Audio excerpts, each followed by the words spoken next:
as you said, I mean, all that really led to the conclusion that it was time for a new stage, really, in the evolution of the Byker approach and the work which you've done there. So do you just want to say a little bit about that and how you managed to sort of do yourself out of a job in the process? Yeah, well, we had a very limited budget for the environment. I think by the time we'd done the fire safety works in the environment that we had to do, we had about 3 million or 3.6 million pound, and a wish list for the community of about 13 million pound.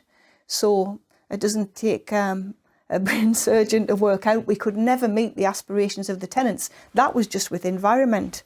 And therefore, we had to do more surveys with residents to ask them what would they prefer. Would they prefer Byker Community Trust as their landlord and to continue to have decent homes, but not to the aspirational standards that they were expecting or wanting?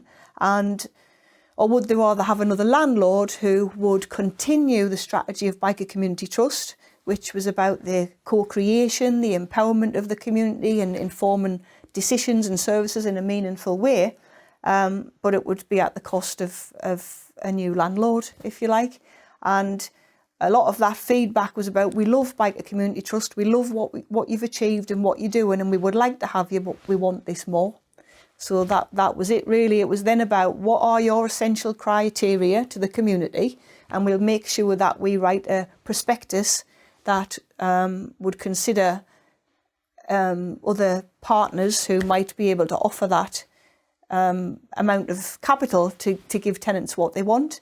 So we looked for a housing association, the same as us, non-for-profit, and who had the same type of ethos as us and behaviours, strategy, etc., and had a big community ethos. We included him with that, and Carbon Homes were already working with us in one of three, or like there was three of us, three housing associations in a cost sharing agreement arrangement where we shared services, and we had a existing relationship with them, so we knew that they were probably the nearest we were going to get to that. They're a great housing association with great staff, a big community ethos, and our tenants liked them, more importantly, already. So that was a no-brainer to go to them first to say, are you interested? Yeah. And of course they were.